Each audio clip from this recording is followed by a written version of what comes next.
Welcome to Spare Room Studio, a place to create and relax.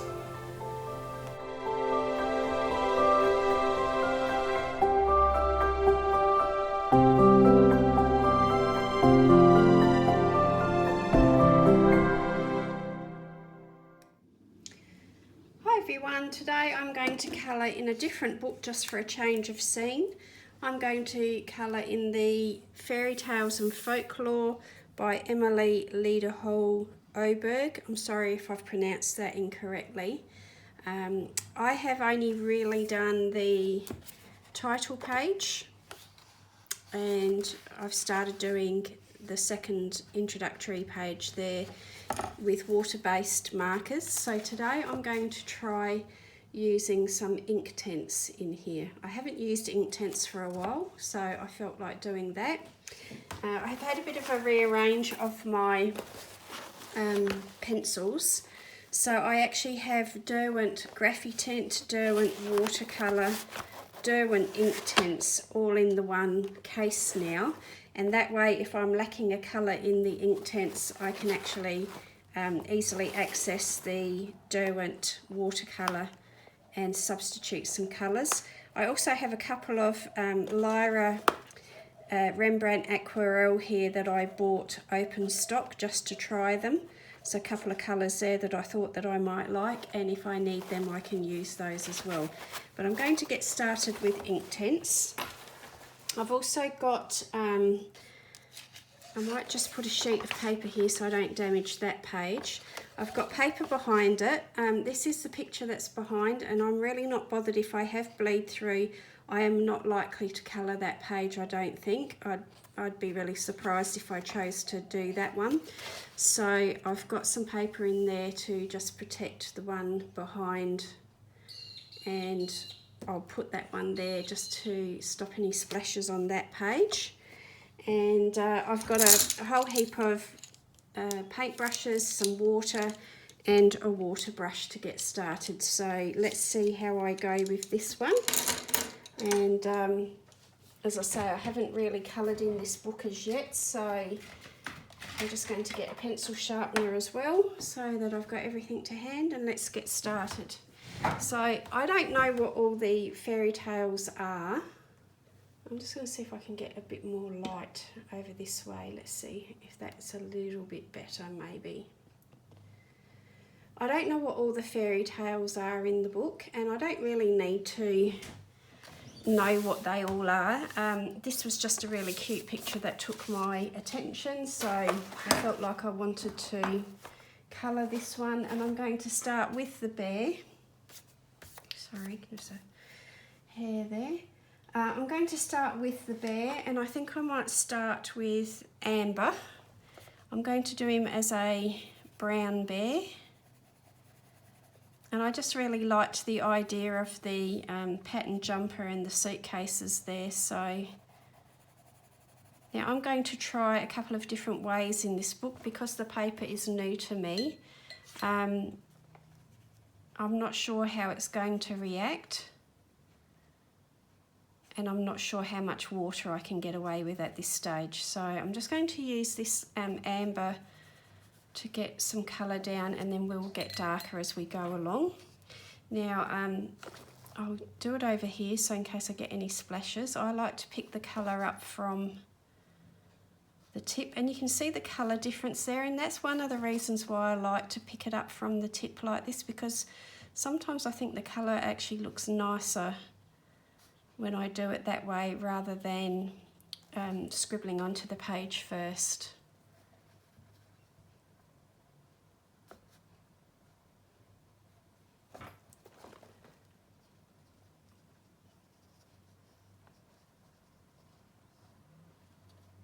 So the second instalment of the Lost in Time series is just uploading now. It's taking quite a while because it is a long video. I actually used Faber-Castell Polychromos to colour it, and I'm reminded, you know, why I don't colour just in pencil very often anymore, because It is a much slower process. It's nice, I enjoy it, but it is a lot slower than using a water-based medium to base the page or a marker or so on. And it makes for a very long video to upload and watch. So I'm not sure that I will do too many like that. I might just do some where I can speed the footage up and do a voiceover for you. I'm just going to get a clip to see if I can hold this page down a bit better.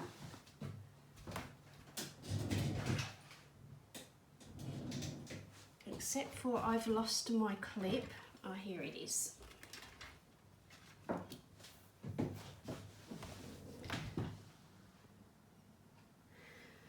So I'm just going to put a clip on there just to hold it down a bit better. This book is a lovely hardback book, and I think it's my first and one and only hardback book actually. And it doesn't necessarily stay flat at the moment because it's new. So I just keep going back and I'm just patting that colour onto there because I'm trying all different techniques.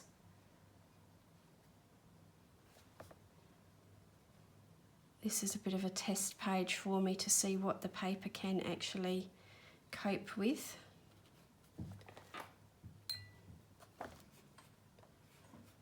So this brush hasn't got a great flow with it, so I have actually just been dipping that into a clean water pot.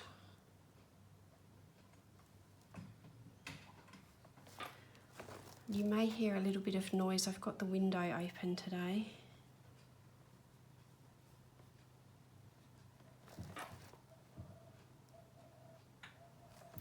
We've actually had rain this morning and it's feeling a little bit humid now, so I've got the windows open trying to get a bit of airflow. Hopefully we don't get too much noise from the road.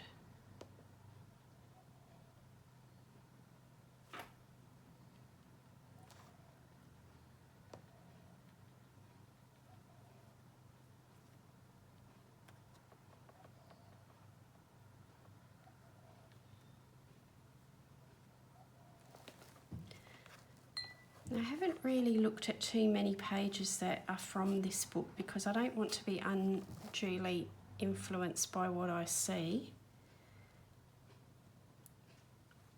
But I feel like this style of illustration is quite naive, and I don't think that I need to do very realistic rendering here. It's just going to be about making a fun, colourful picture for me.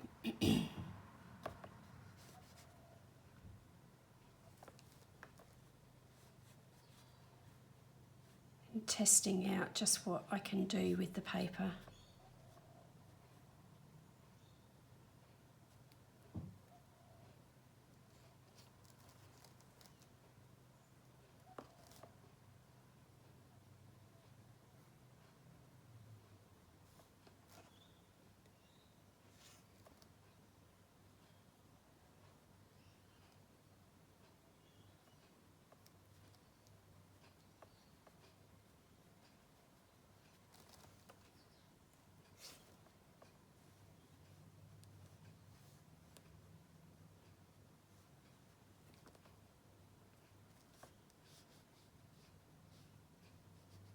It's very smooth and very thick,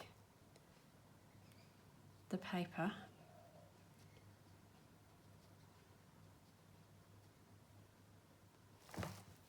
So I'm going to go for a cooler brown now.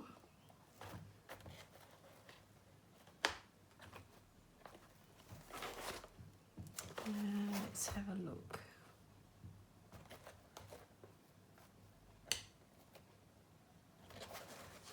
Maybe saddle brown.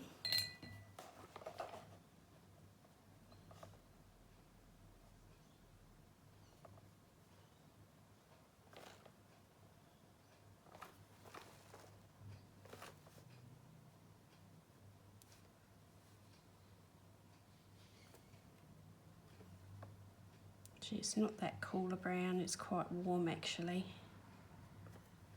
I thought it was going to be a cooler brown.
Let's just put those aside for now.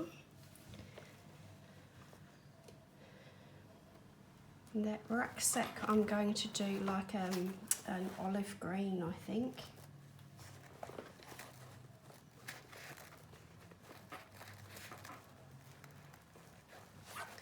We'll start with light olive.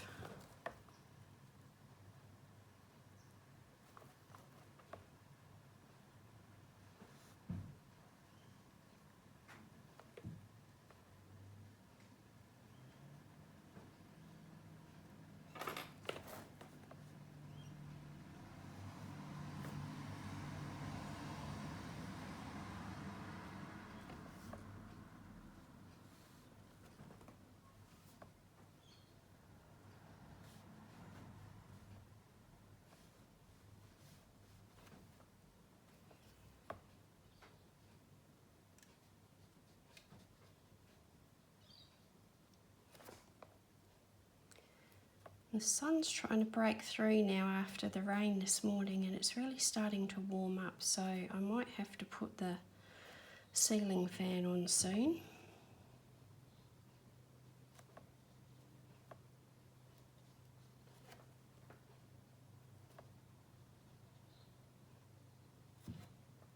So I'm using that combination again of what I like to do, where I wet the paper first and then I put the colour in.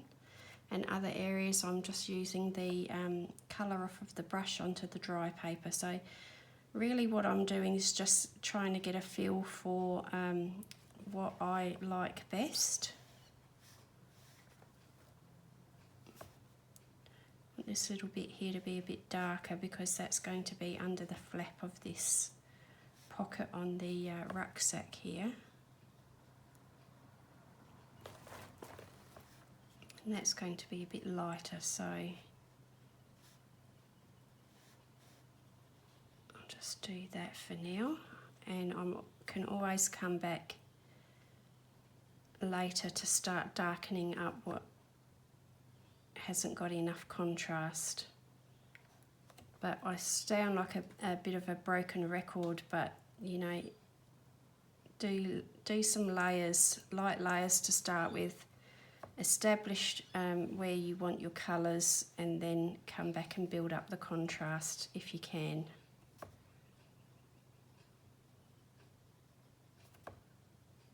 There we go. So that's the light olive.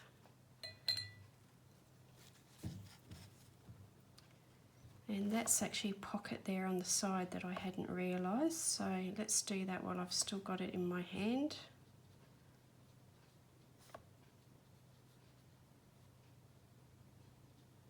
And that will do for now. And I forgot the bear's eyelids. So this is one of the reasons I like to leave those pencils out, because I do forget what I've used sometimes. So let's just put a little bit of light colour on there as well.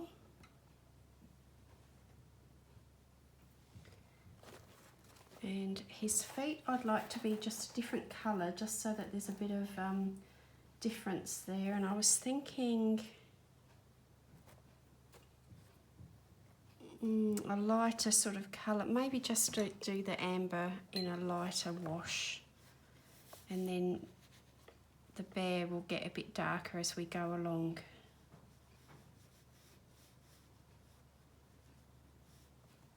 That's what I will do. Because that's like the underside of his feet. Actually, I know what I can do. Just had a thought. I can do a bit of grey in there because they sometimes look a bit dark, like a grey. I'll go for a neutral grey and just mix that in with the amber where it's all damp, and that will do for now, just so that I've got that bit of variation in there. And actually we'll use that dark grey, sorry, neutral grey to get the nose started. And actually we can use that for the claws.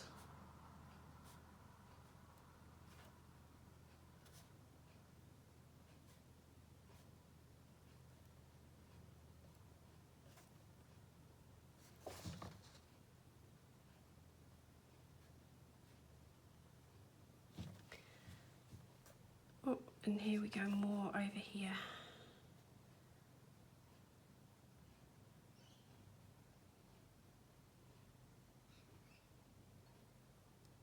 There we go.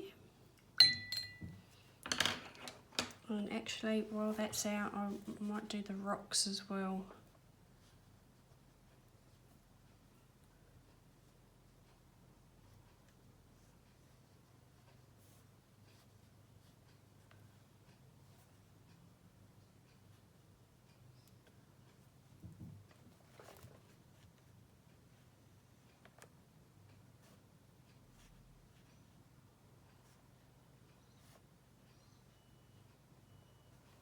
Gives me a little indication of how the pigment from the Inktense bleeds into the damp paper, actually, doing that like that.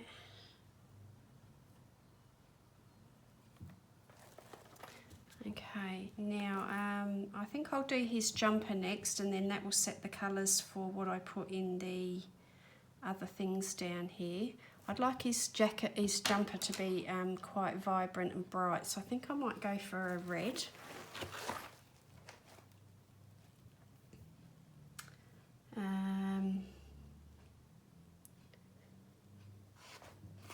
I'll go for you know, like a more of a true red, so I might go for cherry red. It's going to be more of a pinkish red, I think. Now this is going to get a bit tricky here because we've got all these dots to go around.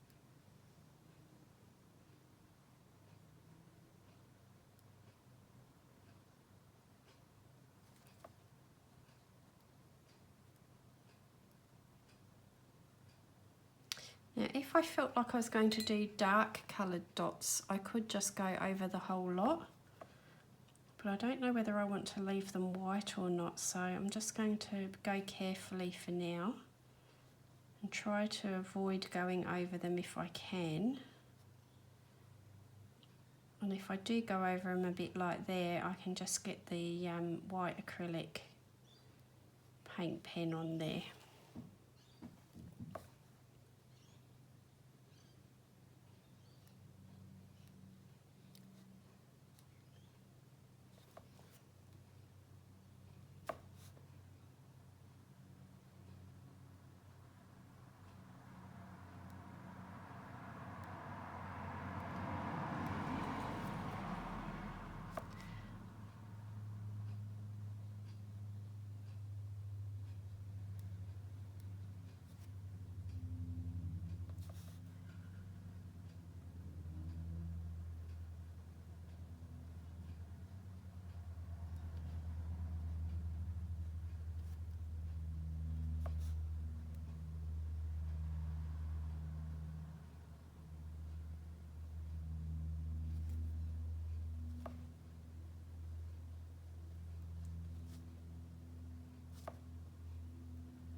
So I've gone over there a little bit.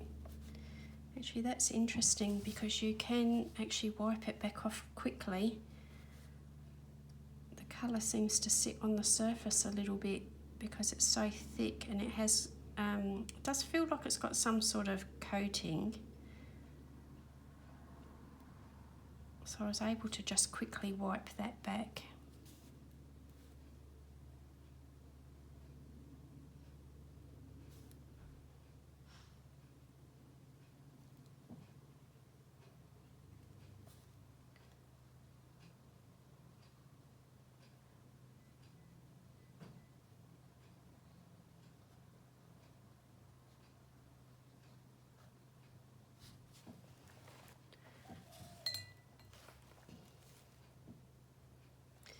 I want that to be a little bit more vibrant than it is over here. It's gone a little bit too wishy-washy. I like my cutesy sort of whimsical pictures like this to be super bright because they just remind me of the children's picture books, and that's a style that I really like. And also what I could do, when it's wet like that, sometimes I'll use the Inktense pencil on the very damp paper, very lightly. I'm not pressing hard because I don't really want the colour to go through if I can help it, but when you've got a thicker paper that can handle it, this is a nice way to get some extra vibrant colour in there too. And then you can blend it in just with the damp brush. So that's another way to get some really saturated, deep, vibrant colour onto your paper as well. So I'll let that dry and see how that goes. Actually, I think what I'll do is I'll do this area up here in the same cherry red as well.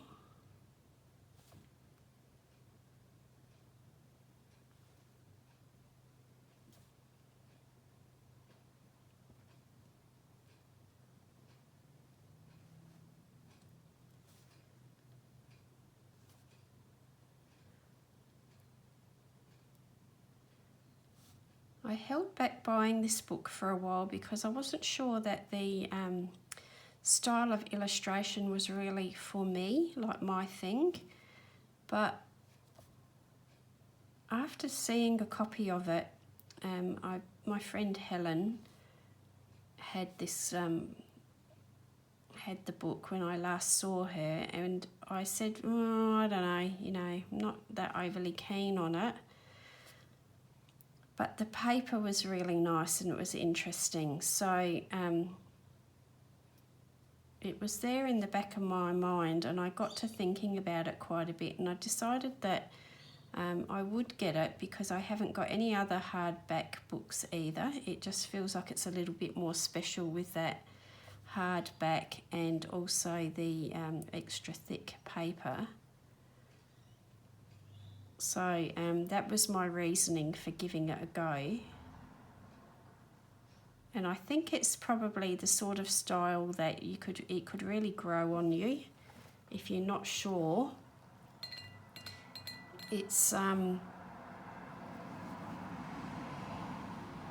it's so inoffensive that it's nice to have a book like this just to have fun with and play with the colour and just feel a bit like a kid again.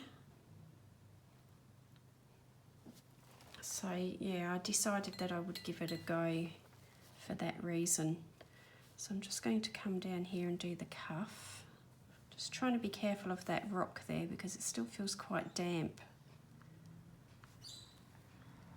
The moisture in the air today is going to slow down the drying time a little bit to how it has been because it's been so dry. Watercolours and water-based mediums have been drying really fast.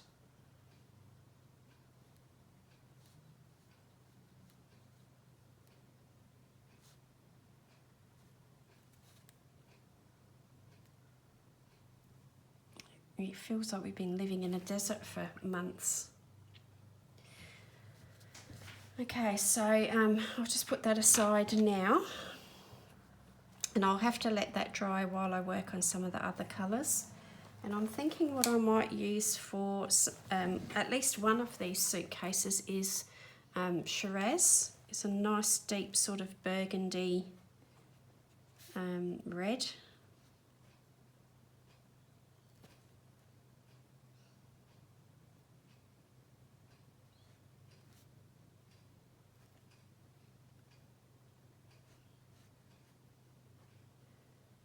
I'm rather partial to the wine Shiraz. We have a few wine growing regions that surround Adelaide where I live. So we have the Adelaide Hills that are known for white wine due to the nature of the climate up there. It's a little bit cooler. And you get some very frosty weather in the cooler months. And then we have the Barossa Valley, which is very well known for Shiraz or red wines. One of my favourite places to visit. I do like the wine from there an awful lot. We also have a bit further afield the Clare Valley. And my husband and I spent a few days there last year to celebrate our wedding anniversary and found some really nice wineries and some new styles of wine that we enjoyed there. They're all north of the city, and then south of the city we have the McLaren Vale region. I don't know a lot about McLaren Vale in terms of what it grows best, but we've been up there a couple of times and had some really nice days. It's a beautiful, beautiful part of our state to visit. And then even further south we've got oh gosh, what is it called?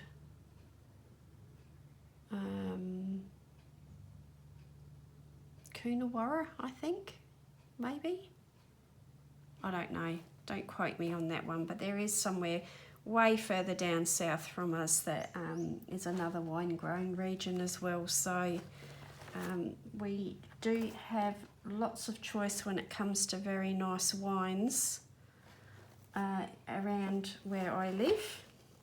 I'm thinking a deeper brown in here might be nice, so I might go for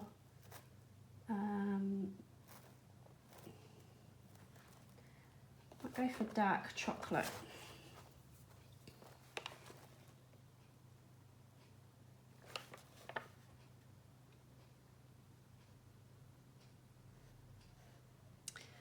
So I am a fan of Shiraz. I also like a sparkling Shiraz.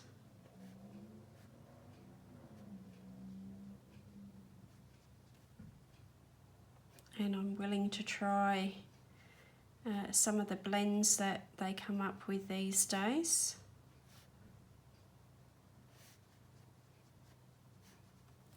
I also like the really nice fortified wines that, you know, the aged ports and so on are very nice. And then in summer I do like to drink white wine as well. I enjoy Prosecco.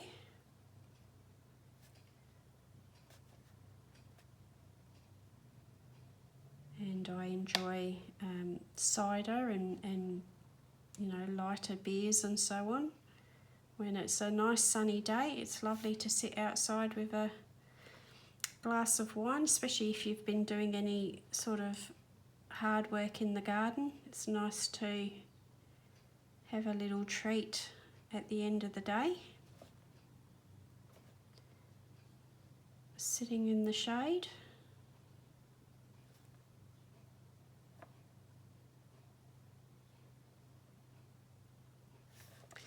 So I tend to enjoy going and visiting the wine growing regions, not only because you get to try the wine, but I find the landscapes really pretty, and especially at this time of year, they're coming into their main harvest time, and it won't be long and all the leaves on the vines will be changing colour as we go further into autumn.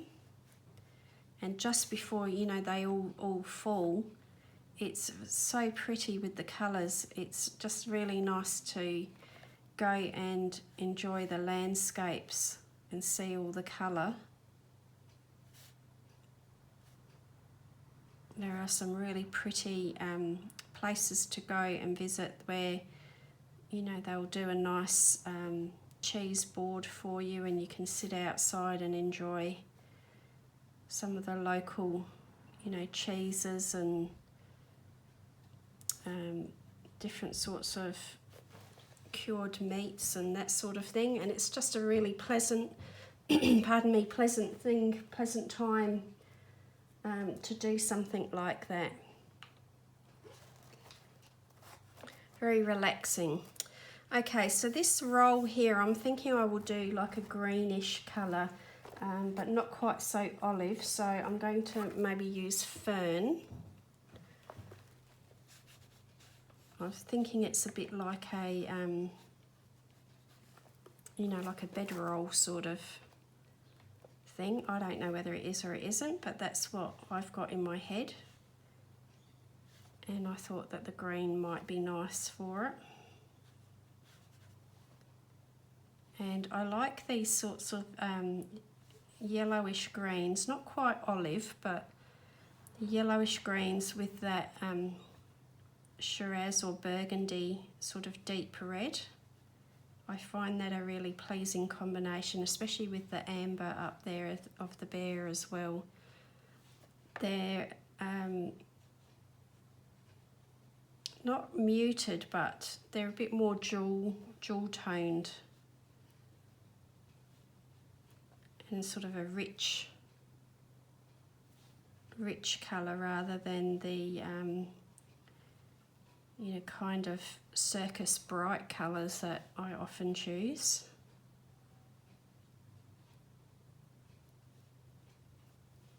Looks like the clown has vomited at the circus type of colours.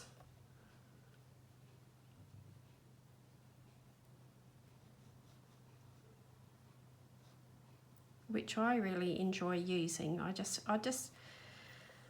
I think because in my everyday life I don't have a lot of colour. I wear black a lot of the time, or darker muted colours, and my house, it's not overly bright. I tend to choose more neutral colours, although I do have quite a bit of sort of deep red around the place. But I find for decor, muted colours are more relaxing, because I find colour quite stimulating. And so for decor, I choose the more muted colours because it helps me to relax. You know, and it's a place where I don't have to worry about, you know, if something gets spilt, it's not going to be really obvious, and my house can be a place where I relax and a place of comfort.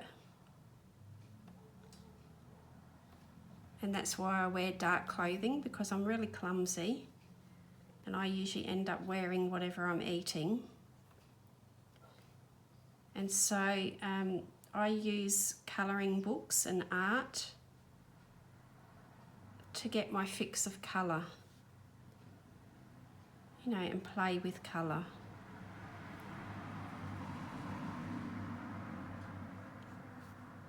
So some little dots there that sort of suggest a shadow or a bit of texture.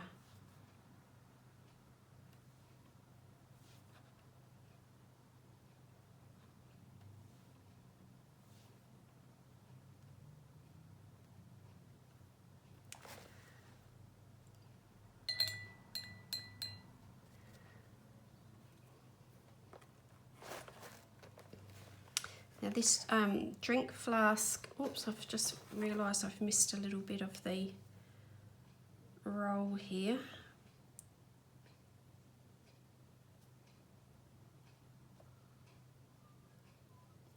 So the drink flask, I'm thinking I might bring some blue in because I haven't got any blue in there. And keeping in theme with it, we might go for like a dark aquamarine. So we're going for those jeweled colours still, and it's not going to be too obviously different.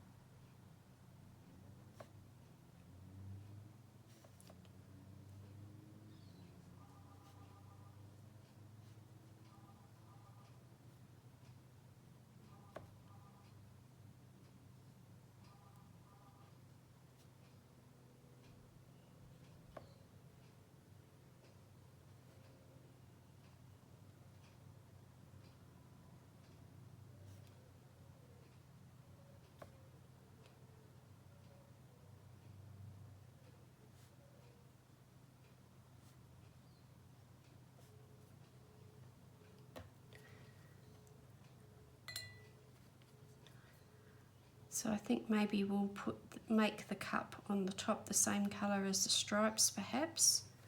And then let's get that the amber and just very lightly use that for the name tag here. Just for a bit of colour on there. And actually the amber will be quite a good leather type of colour, so I'm going to make the handles look like they're made of leather.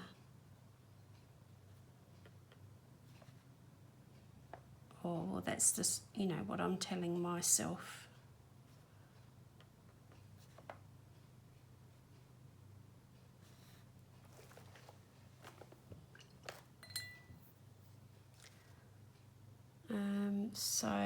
And I've just realised I've missed another area. You're probably all shouting at me, but I've missed a little bit of red in there. So there goes the cherry again.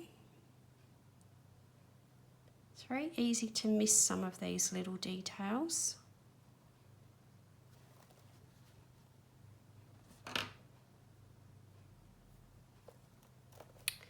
Now, the detail on the jumper, what can I use to go with the red?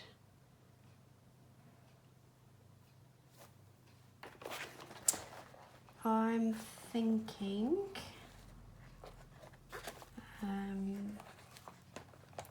one of my favourite colours in the Derwent Inktense is the sienna gold, so I might use that. I don't have the extended set of Inktense, I've only got the original 72. I haven't bought the new colours yet, so what I might do, because it's a bit fiddly, is I might actually colour with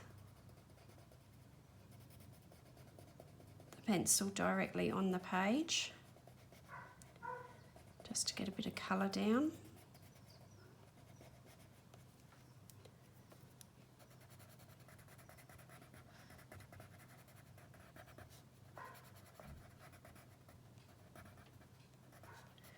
And you can be quite rough with your colouring with the Inktense because you're going to come and dilute it and smooth out all of those scratchy lines anyway.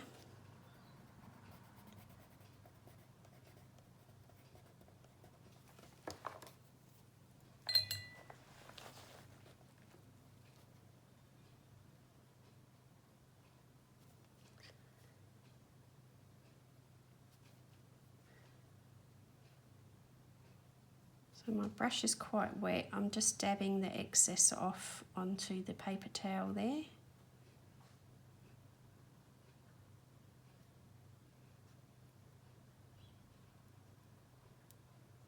So it's just to remember, a reminder, you don't need to pigeonhole yourself and say that you only use your Inktense in one way. You can have a preference, and then still use these other methods when they are more suitable, or you get the result that you're expecting a little bit easier. You know, you can change it up a little bit. You don't have to do the whole image in the same way.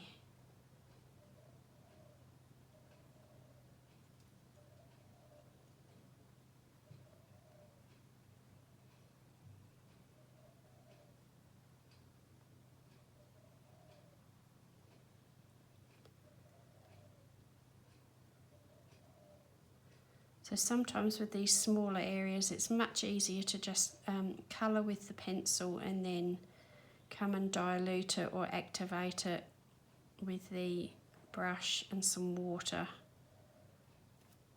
And it just helps you get into those tighter areas a little bit better.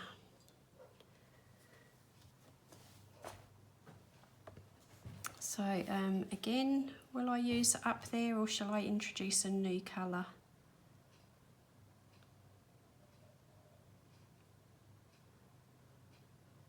I think I might introduce a new colour. I might bring in the same colour as the flask down here, which was the dark aquamarine.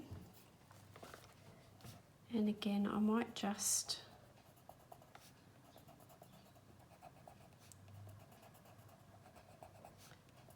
colour directly.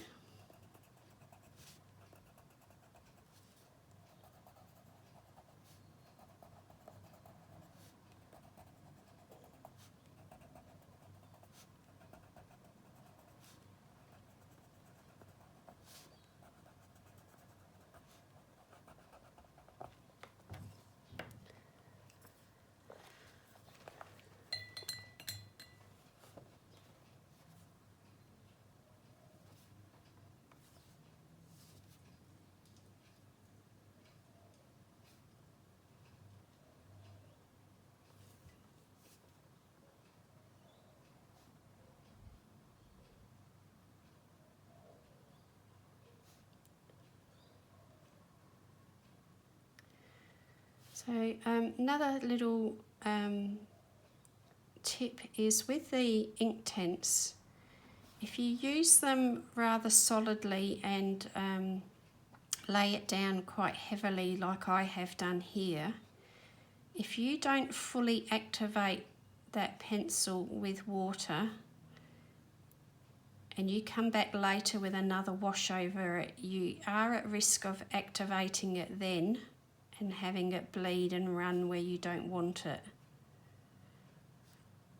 So you do need to make sure that you've activated it completely before adding subsequent layers of water over it, because it will activate it again. Once it is fully activated, it shouldn't bleed. It becomes permanent like ink. So where these lighter washes are here, they won't change now. They won't move again now because they've been fully activated, and you know, then they're not going to act like watercolour anymore once they're dry. But these areas where I worked the pencil really heavily, that's not all fully activated. So if I did another wash over the top there now, it could still move. And the same with this area here where I came in really thickly over the top of the damp paper, that can still be picked up and moved as well because it hasn't been completely activated by the water. So that is something to be aware of if you work in that manner, that until it has been fully you know, blended and diluted with the water, it is at risk of doing it whatever you lay over the top of it.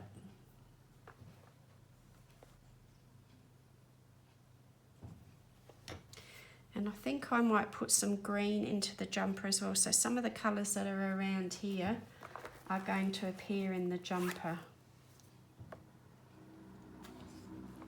So I'm going to put, and this time I think I will just pick it up with the paintbrush.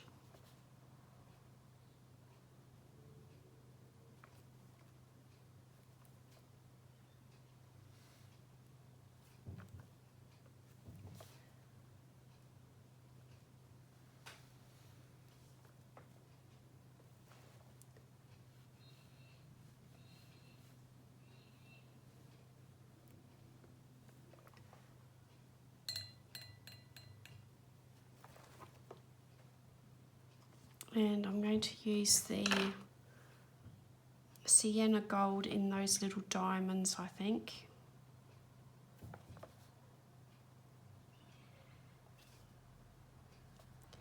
And I'm using that with less water so that the colour is a little bit more concentrated.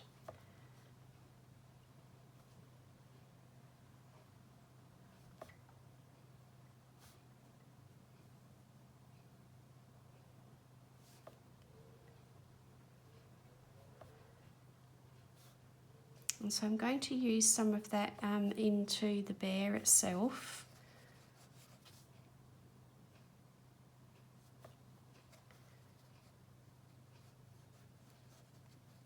In the areas where the light would be hitting the top of the head there, just to warm that up a little bit more.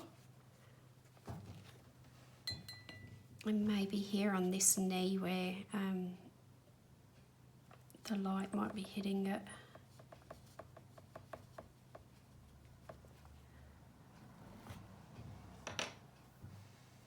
And then that dark chocolate, which I used here, I will use that to start darkening up for some details as well. So again, I'm using all the colours that I have elsewhere in the page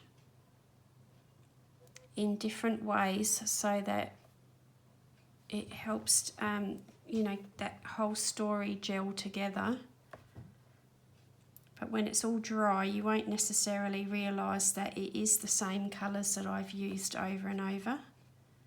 It should hopefully just look like a pleasing combination.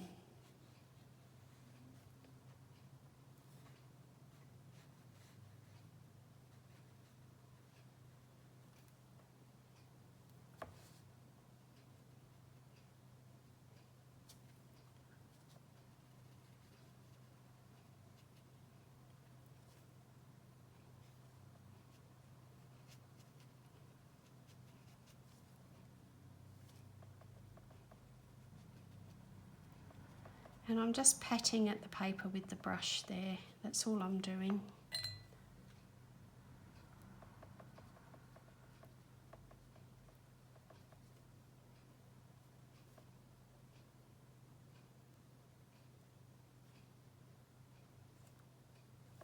If you've ever looked at photographs of bears and, you know, brown bears or black bears, they're not a solid colour where the sun or light hits their fur.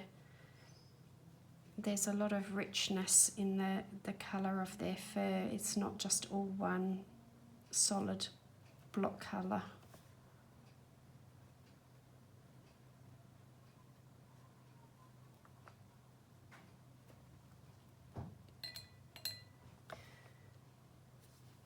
And that's a little bit too much water.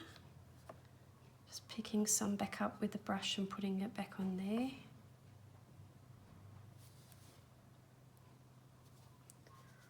I'm just going to blend that in.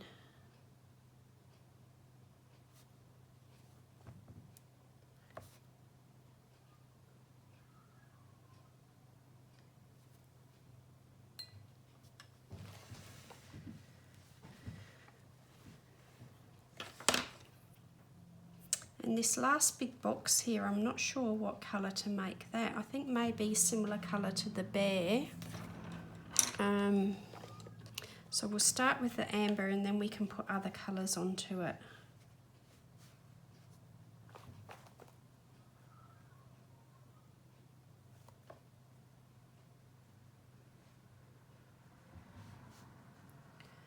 So I quite often, when there is lines like this has got on here, some sort of stripes, I always feel like I have to do it in lots of many different colours when of course you don't.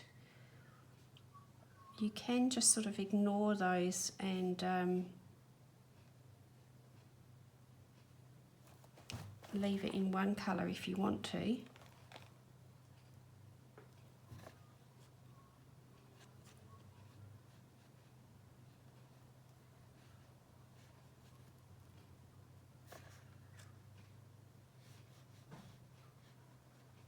And there's another name tag there, but this paper is actually not pure white, it's off-white. So it might not hurt to leave that with, you know, with no colour on it at all.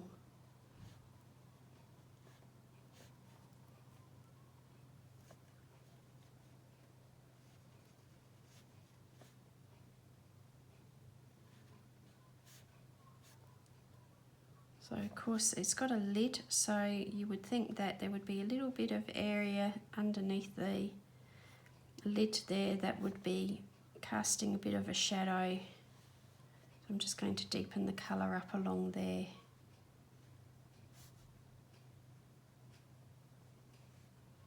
And around that buckle or catch.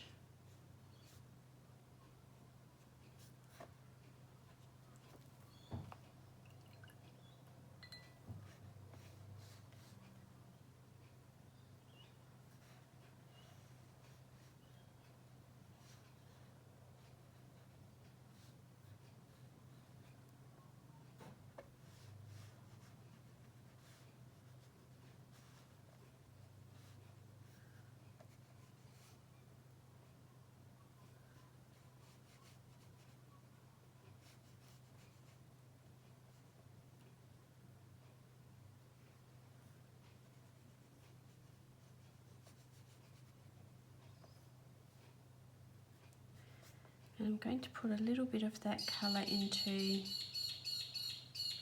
the rocks now.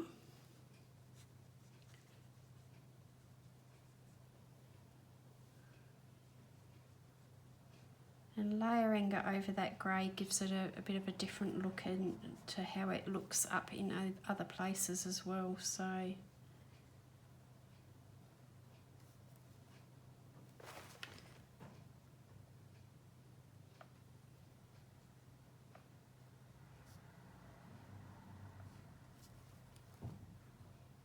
we'll let that bit dry. And I noticed that in the handle of the flask there's a little bit of colour behind there missing for that Shiraz. If I can find what I've done with that. Where have you disappeared to? There you are.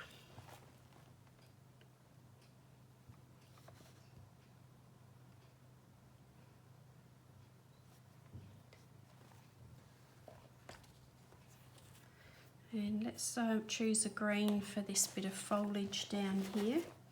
So I might go with the same sort of tones of the olive, but maybe a bit deeper.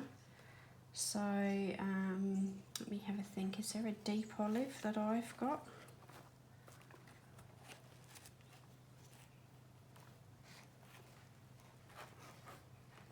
No. So let me just check. I've got Ionian green here. That looks like it's quite dark.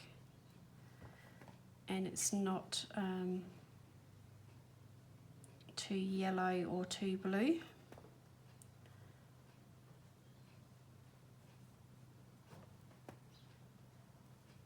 So using that at different intensities provides a little bit of variation there. So using it more concentrated on some leaves and more diluted on others.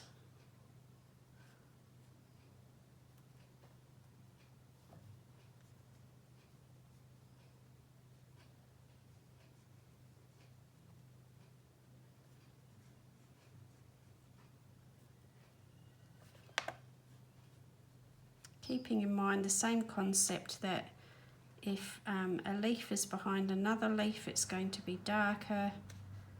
Even for just such a relaxed, fun composition, those little guidelines still work regardless of what the object is or the manner in which it has been drawn. So I'm going to use a little bit of that colour just along the edge.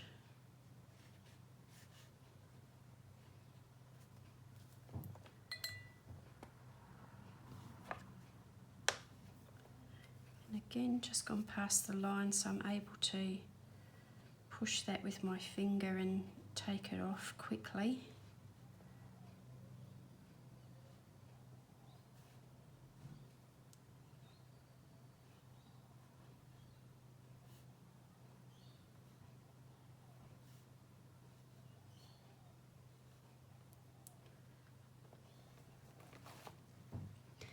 And that might be useful for this rucksack up here in some of the darker areas too.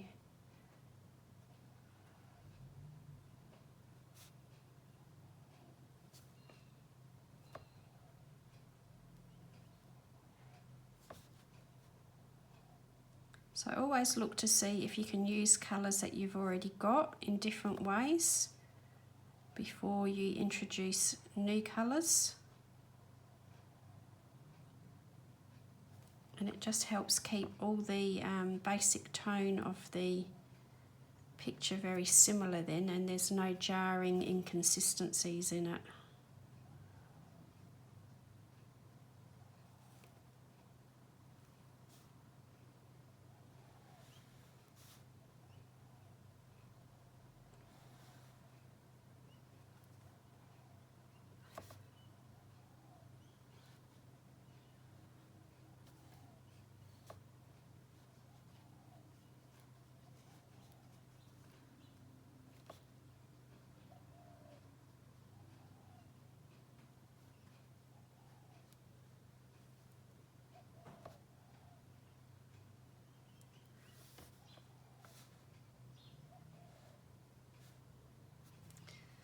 And I might use the amber to suggest that perhaps this has got leather straps on it. Here we go.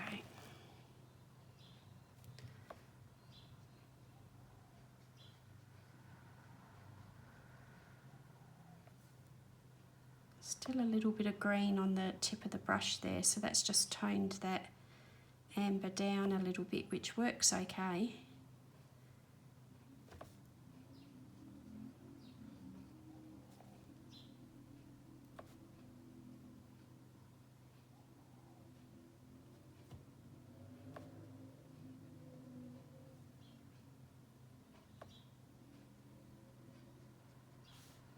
And I might do that it has a leather trim.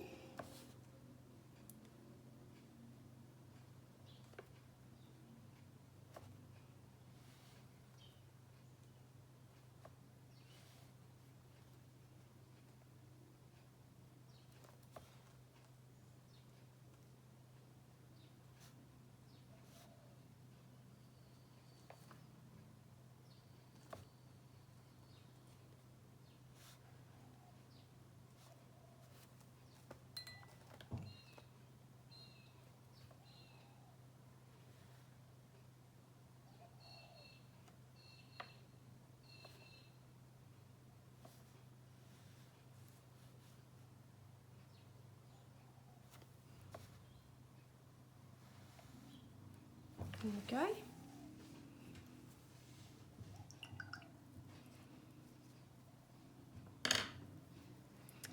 And I might use the grey to do the cup.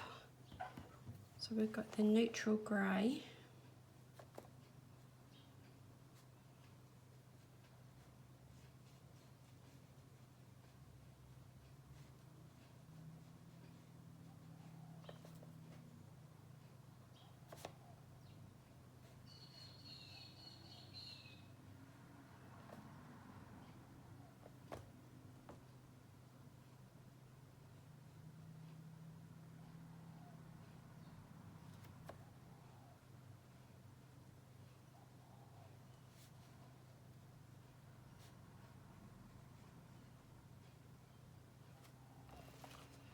And I'm going to use that colour for the details on the corner of the suitcases as well.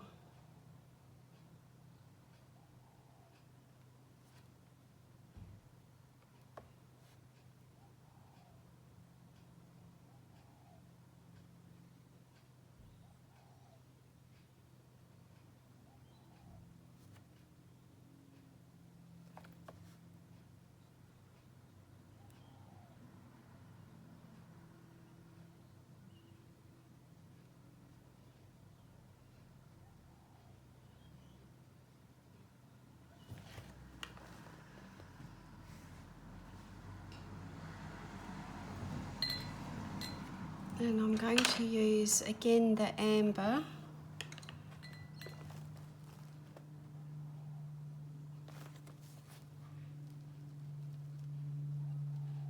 for the straps on here. I actually quite like this colour, hence why it's being used quite a bit, I guess.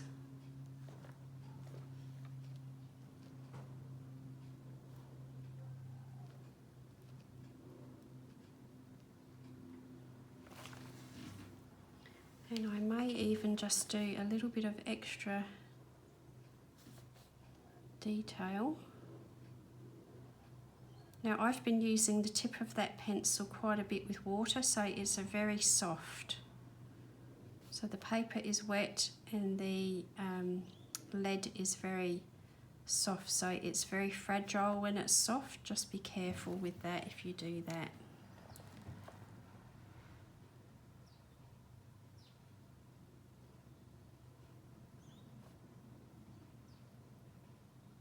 And that gives that a bit of texture. I might use some silver gel pen on some things.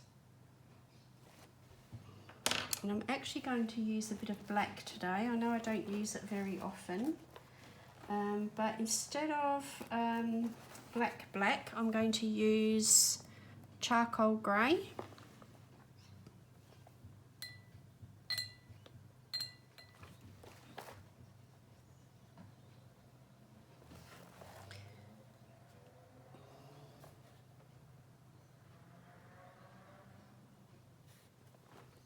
And that's very wet.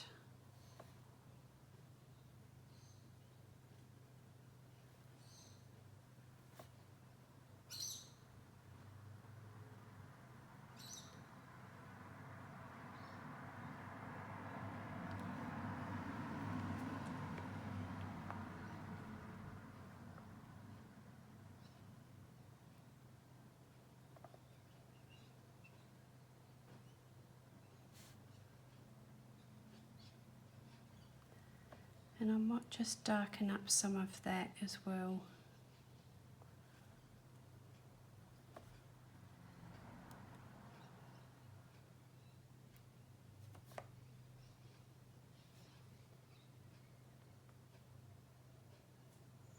And those clasps would probably be some sort of metal. And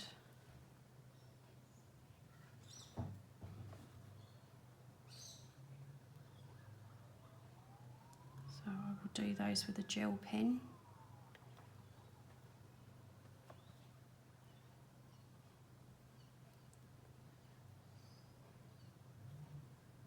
Just do that a little bit darker. I may actually do that.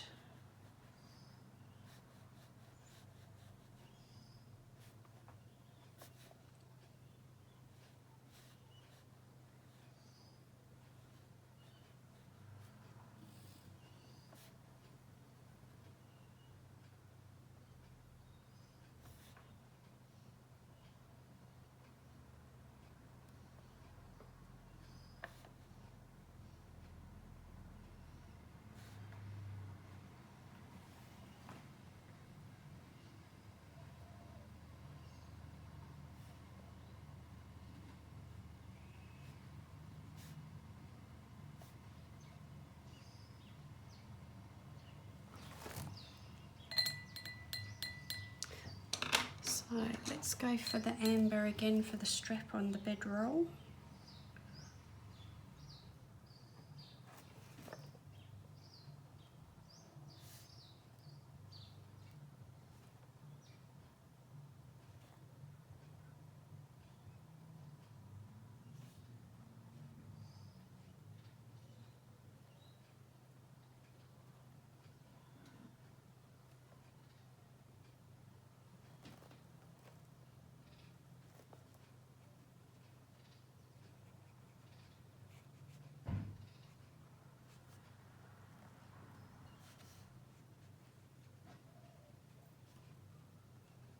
Just darkening up some of these areas just to get more contrast.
So I've got that little bird at the top there,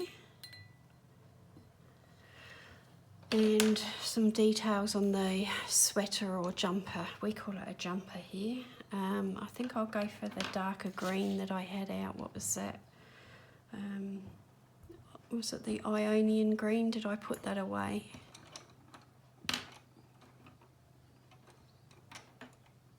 Here we go.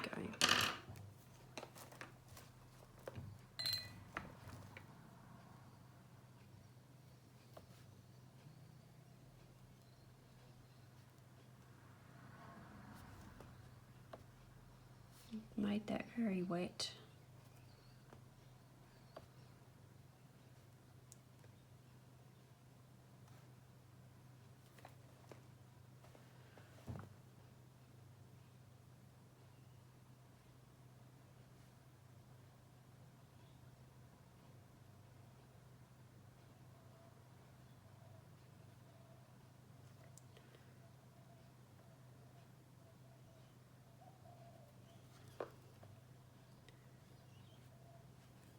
Do a little bit darker in there.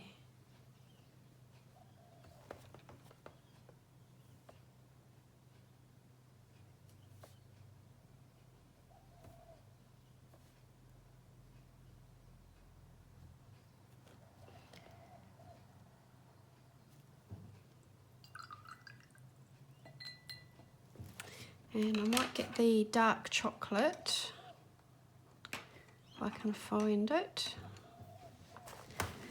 And just put a little bit of colour down the bottom here, so get that quite damp because I want the colour to blend and bleed and do its own thing.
And hopefully that's going to dry okay and not buckle too much, because I've gone quite close to the edge of the paper there.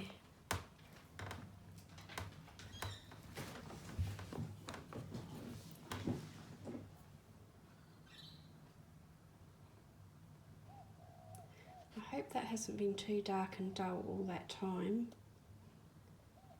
Okay, now I've got the little bird to do. So I think I might bring in some of this blue again, the dark aquamarine.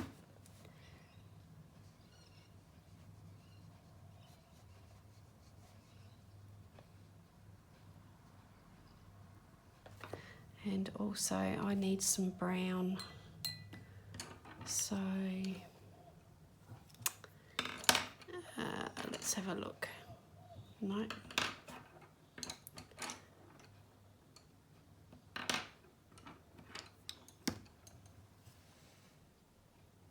I'll use the saddle brown.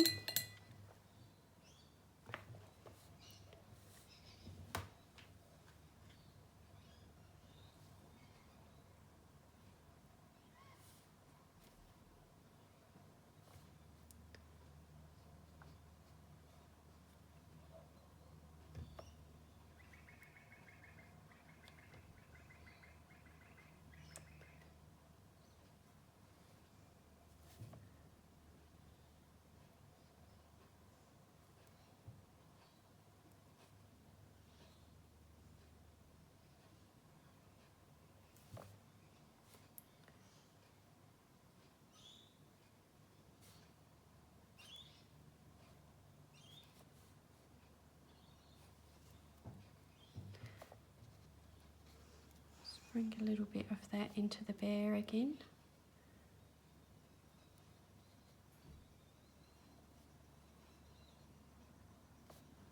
So again, it's a constant moving around the image. When I put a colour in one place, I then try and balance it out somewhere else.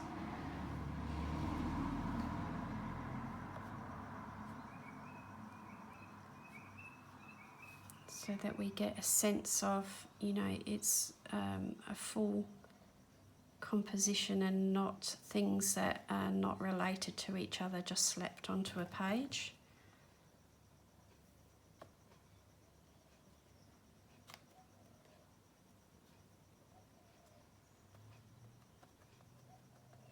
And I'm not going to try and paint every single bit of hair or fur in, but by using this sort of dabbing motion I'm getting a bit of texture, and that's enough for me. At one time I would have sat and tried to portray every you know, bit of detail for things like hair and fur, but I'm much too lazy these days.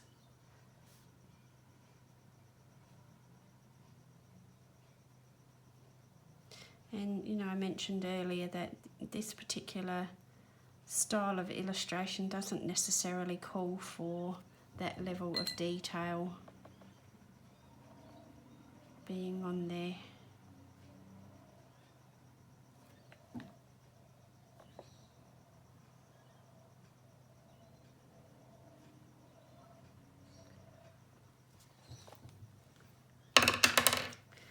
Oops.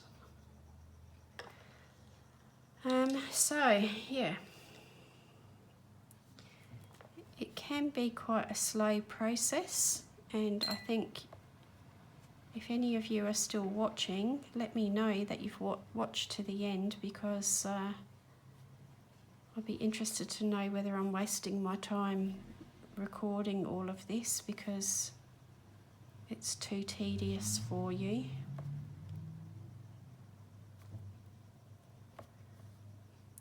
So please let me know if you're someone who does watch to the end.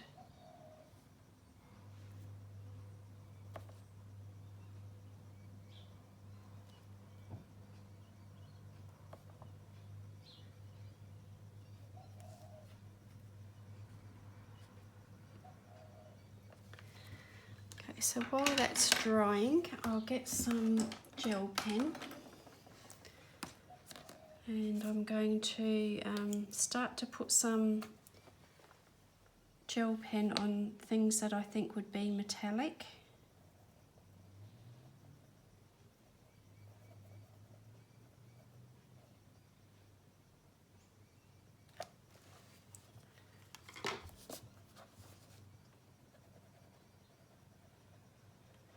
These are Sakura Jelly Roll Metallics.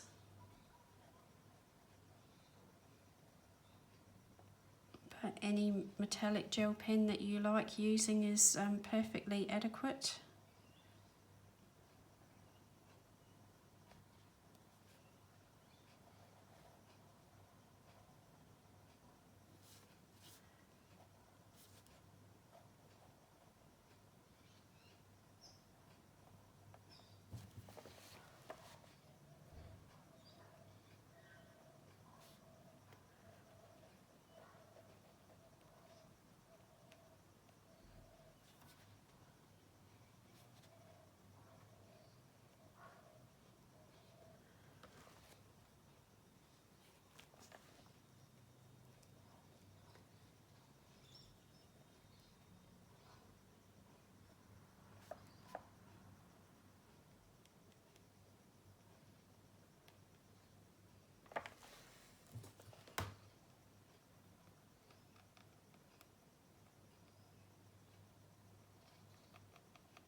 Not sure what they are there.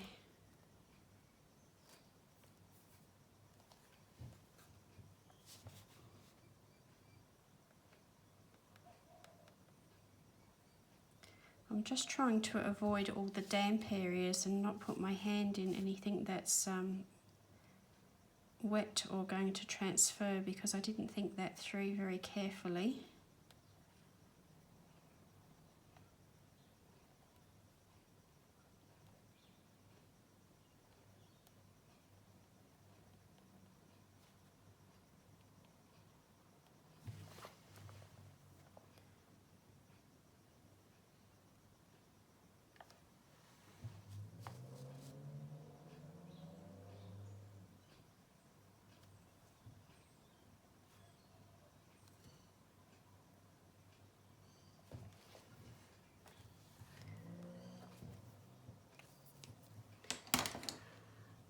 And let's go back to the sienna gold for the little bit of beak there.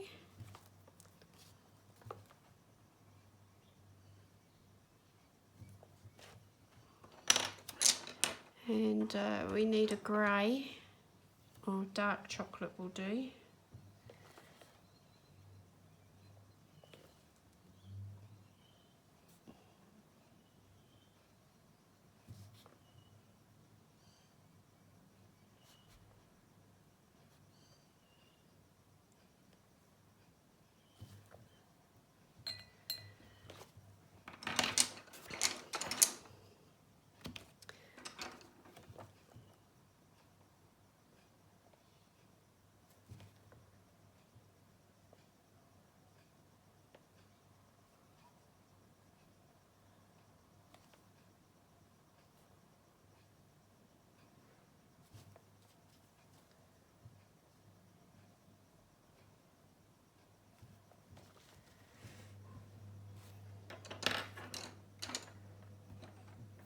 And I want the slightest bit of sort of pink look about this, so I'm using the cherry but very lightly.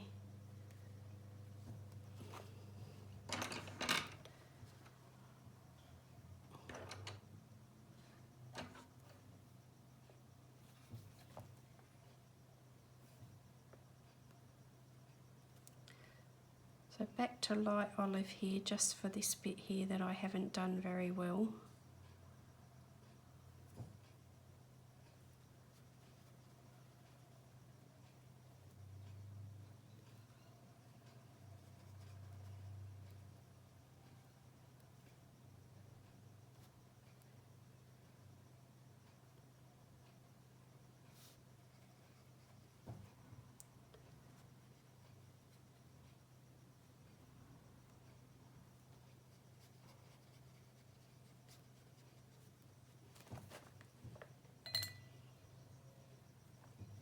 Still can't decide what to do about those two things there. I'm wondering what... Oh, it's the handle.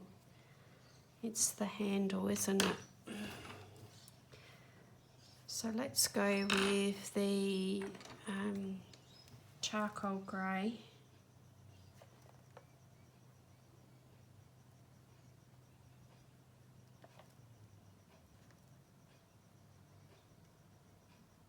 Well, I'm assuming it's the handle, put it that way. And just need some colour on here, so I might actually use the sienna gold on there.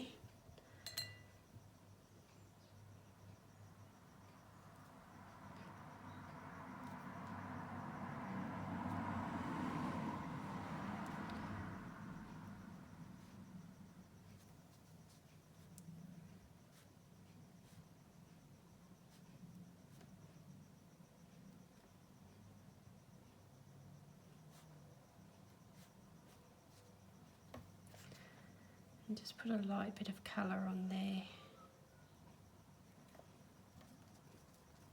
Okay, that's quite wet, so I'm going to have to let that dry. And I think, actually he needs a bit of colour in his ear, doesn't he? I might let that dry completely and then decide whether I'm going to put some coloured pencil over the top. If I do put coloured pencil on it, I will come back and show you. Otherwise, this will be the end of the video, and you will see it in completed pages.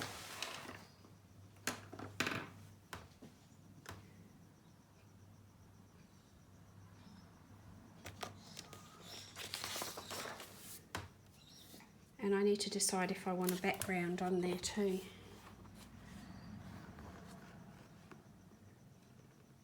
So I'm just trying to get that light right because it's hard today with the clouds. It's gone a bit dull.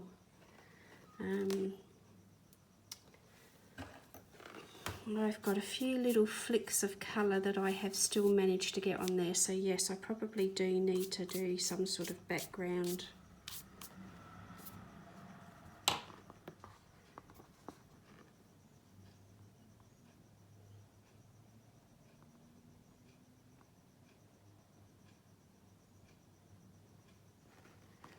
So I'll let that dry completely and then I will come back to you.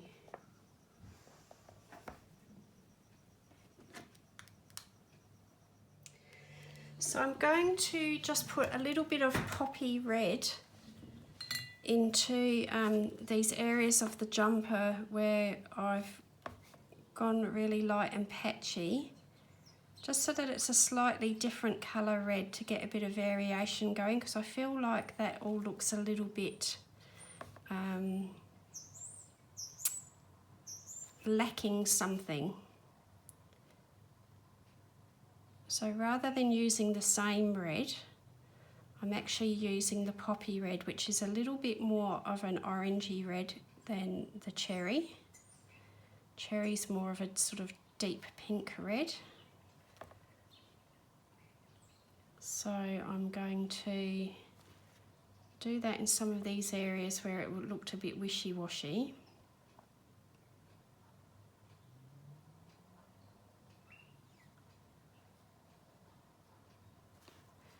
I still want some lighter areas, so I'm not going to cover all of it up.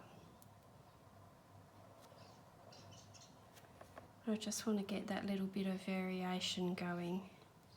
And I had a quick look at the back, and where I've really wet it here, it has bled through a little bit. And that's still damp, it hasn't completely dried yet, so I won't be adding any more to that, but I just thought that I would let you know that it did bleed through a little bit.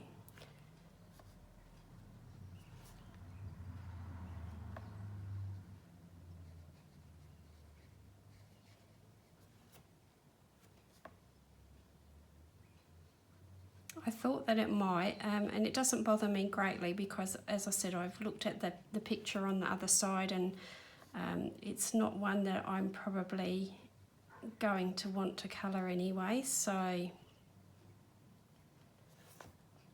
I've decided that because I have got a growing collection of books, and I'm probably never going to ever get them all coloured, I'm also not going to force myself to complete full books and colour every page if I don't really like that page. So in that instance, I'm thinking, well, I may as well sacrifice some pages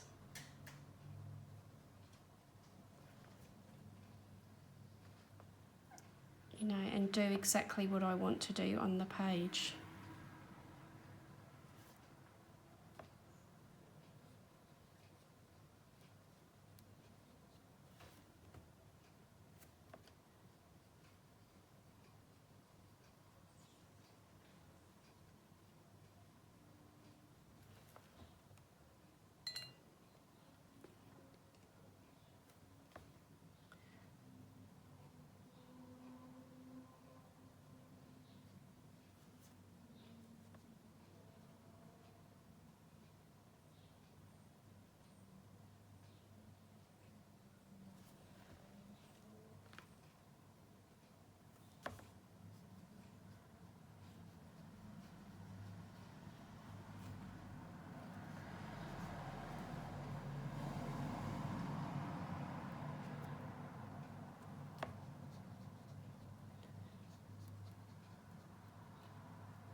And then I'm thinking for this background, because I have got a few little splatters there, even though I was trying to be careful, I'm going to use watercolour in the background. So I'm going to use the Derwent watercolour pencils because I have some lighter shades of blue that I can use. So I'm going to use, to start with at least, I'm going to use sky blue, which is 34, and turquoise blue, which is 39.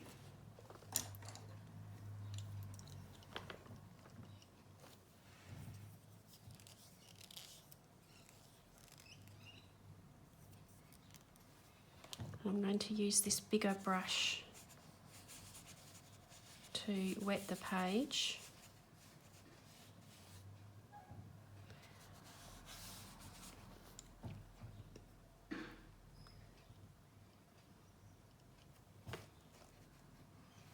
And I want it to be all very loose and washy.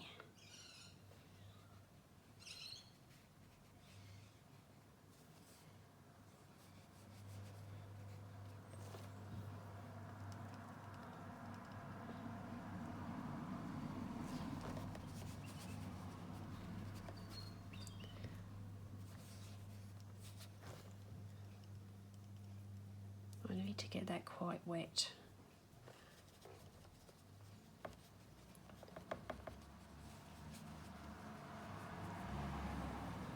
And I'm going to do some flicking.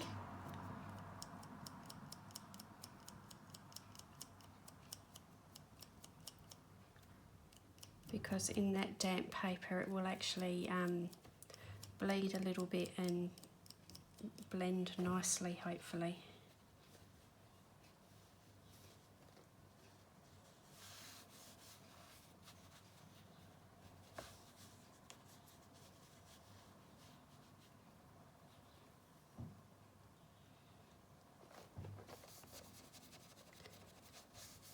So I'm hoping it will blend in those little splatters that I've got on that side.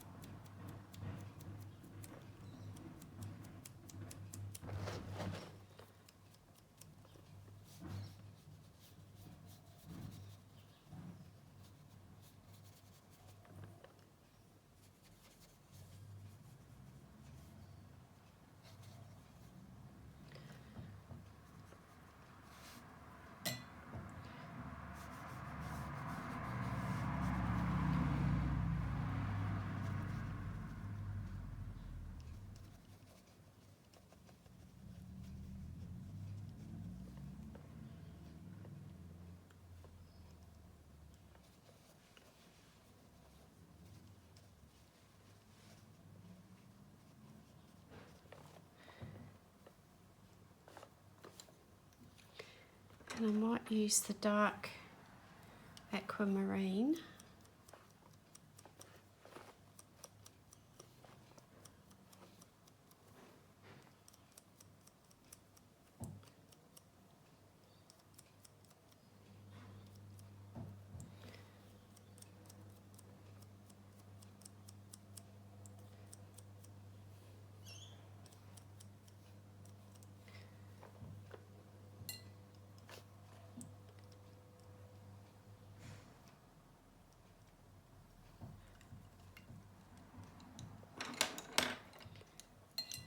And then go back to this.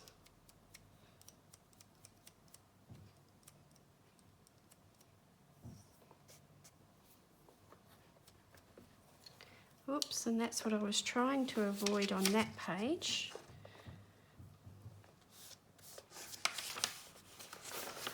Ah, that would probably be blue anyway. Looks like sky.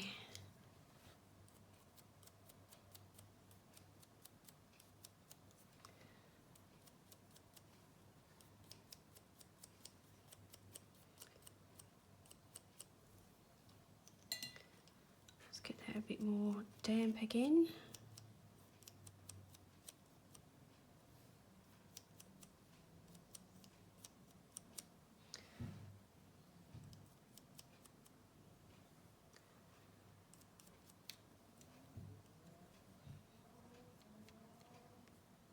Oops, that was quite a big drop that I didn't expect.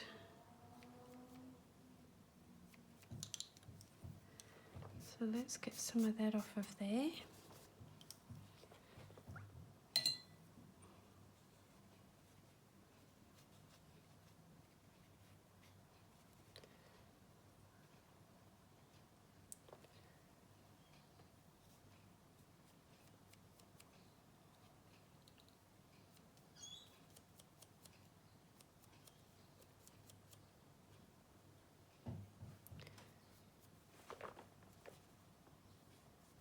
Just do a little bit behind the bird there.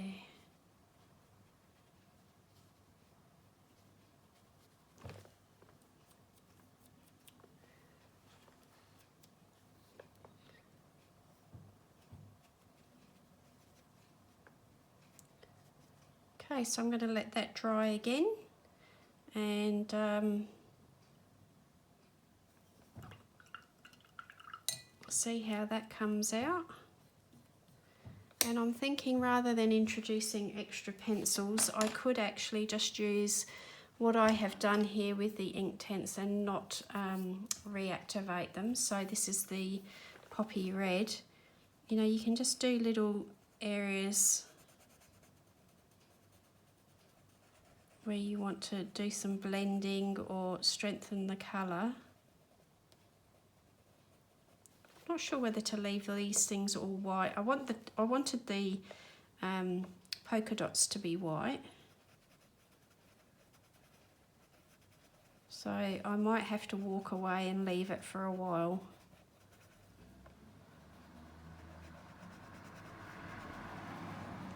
You'll know by the thumbnail whether I have actually added some colour to it or not.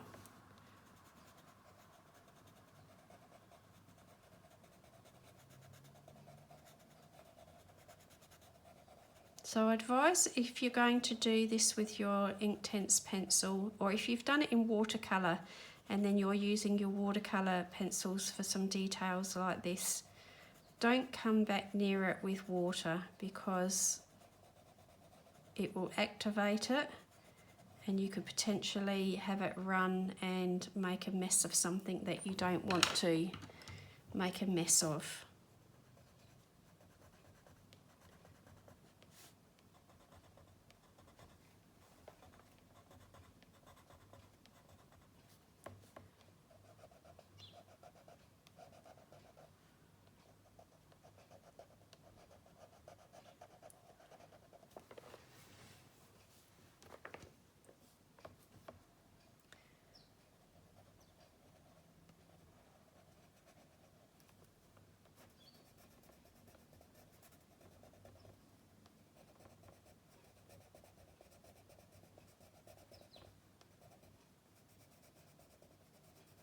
But what that does do as well is add some texture in there. So let's get the saddle brown.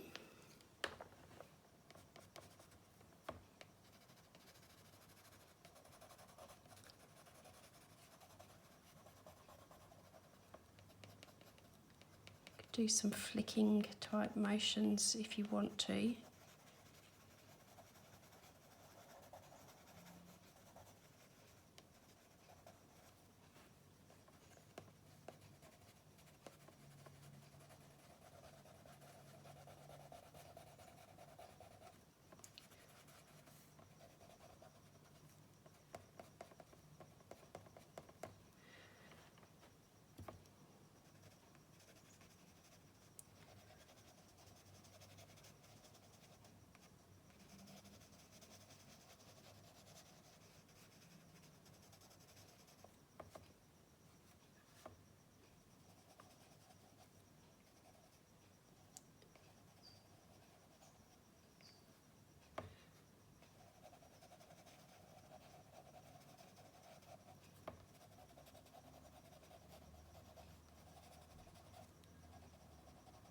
I don't know much about Scandinavian illustration styles, so I could be colouring this all, you know, wrong for the particular style of illustration, but that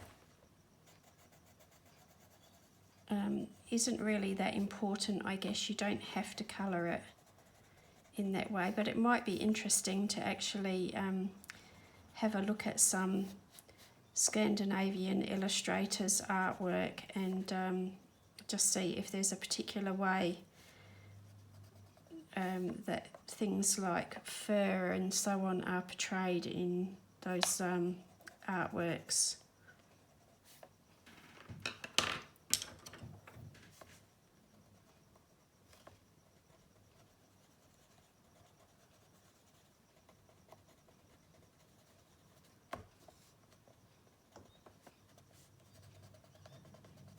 Or whether there's particular colours that feature often in Scandinavian traditional art.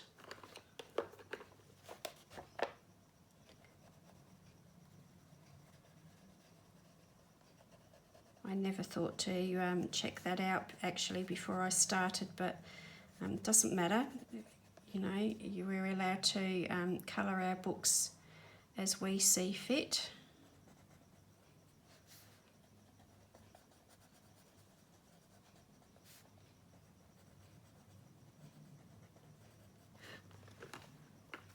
Now, if I could find that chocolate brown quickly. Dark chocolate. I'll just do a little bit in some of these areas where there's not really much definition happening. And we could also do that in some bits of the bear.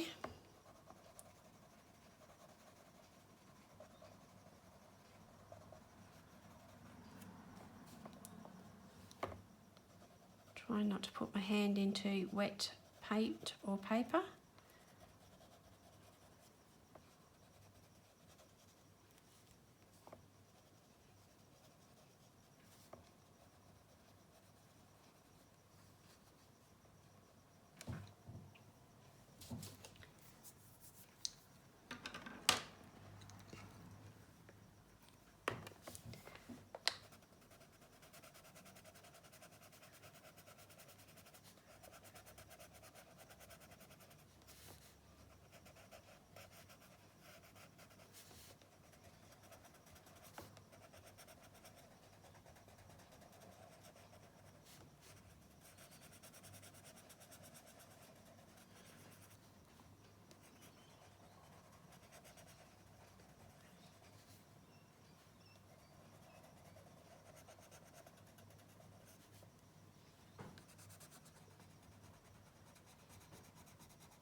And I think I might call that done.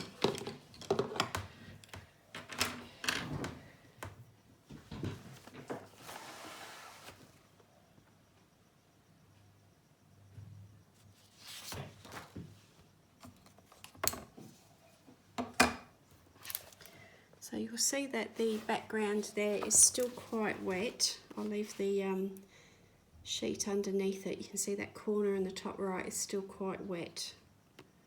You can see how those colours are blending for the sky. You might be able to see some of the texture that I've created there by going over the top of the Inktense again. Okay, so thank you for joining me again.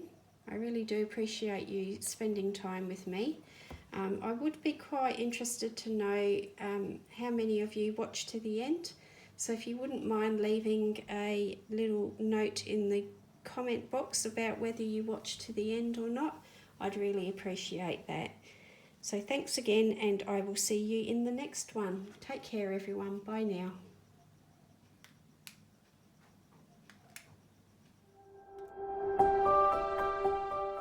Thank you for joining me today. I hope you enjoyed the video.